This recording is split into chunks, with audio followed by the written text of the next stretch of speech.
Oke, baik. Assalamualaikum warahmatullahi wabarakatuh. Saya Endron Yusuf dengan NIM 2011301184. Izin menjelaskan daripada nomor 1.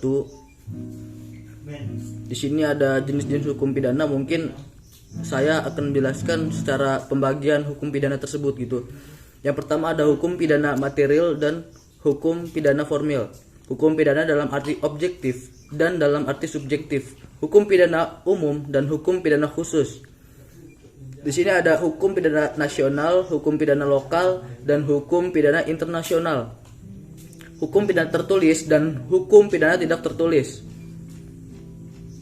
Di sini ada daripada tujuan ilmu hukum pidana, itu ada tujuan ilmu hukum pidana untuk mengetahui objektivitas dari hukum pidana positif. Objektivitas hukum pidana dapat dilihat dari substansi hukum pidana positif yang mengatur mengenai perbuatan-perbuatan yang dilarang. Dan di nomor 2 di sini ada daripada prinsip-prinsip yang memasuki dalam asas legalitas.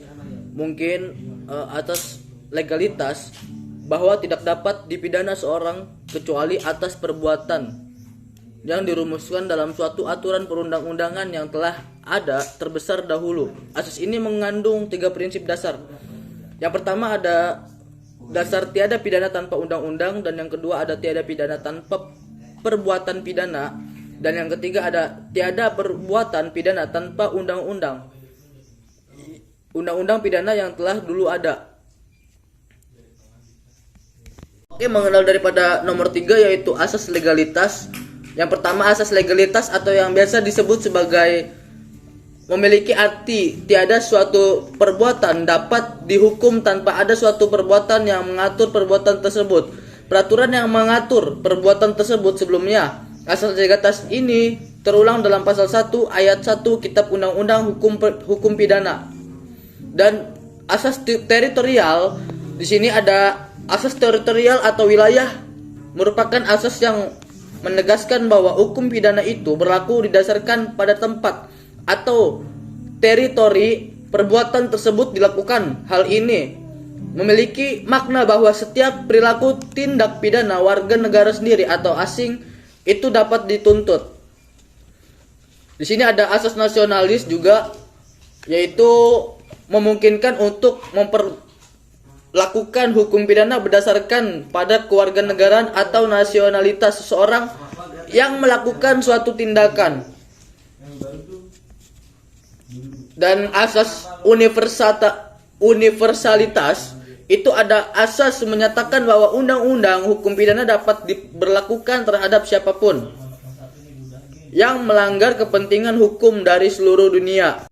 Di nomor 4 ada daripada unsur-unsur pertanggungjawaban pidana. Di sini seseorang atau pelaku tindak pidana tidak akan dimintai pertanggungjawaban pidana atau dijatuhi pidana apabila tidak melakukan perbuatan pidana dan perbuatan pidana tersebut haruslah melawan hukum, namun meskipun dia melakukan perbuatan pidana. Oke, di nomor 5 di luar KUHP pidana ini masih ada sejumlah undang-undang yang mengatur tentang tindak pidana, seperti ada daripada dalam Undang-Undang nomor 7 DRT 1955 tentang pengusutan, penuntutan dan peradilan tindak pidana ekonomi. Dan juga ada Undang-Undang nomor 5 tahun 1997 tentang psikotropika. Dan yang ketiga itu ada Undang-Undang nomor 35 tahun 2009 tentang narkotika. Dan di nomor 6 ada daripada unsur-unsur percobaan, itu dari rumusan pasal 53 nomor 1 KUHP. Jelas dilihat bahwa unsur-unsur percobaan ialah yang pertama ada niat, dan yang kedua ada permulaan pelaksanaan, dan yang ketiga ada pelaksanaan tidak selesainya, bukan semata-mata karena kehendaknya sendiri. Dan di nomor 7 itu ada daripada jenis-jenis penyertaan tindak pidana ya. Di sini bentuk penyertaan tindak pidana yang terdapat dalam KUHP terdiri dari 2, yaitu pertama ada pembuat atau dader pasal 55 KUHP yang terdiri dari pelaku yang menyuruh lakukan, yang turut serta, dan penganjur. Oke, dan terakhir di nomor 8 itu ada perbedaan alasan penghapusan. alasan pembenar berarti alasan yang menghapus sifat melawan hukum suatu tindak pidana, dan alasan pemaaf adalah alasan yang menghapus kesalahan dari si pelaku suatu tindak pidana, sedangkan perbuatannya tetap melawan hukum. Sekian dari saya, kurang lebihnya mohon maaf. Wassalamualaikum warahmatullahi wabarakatuh.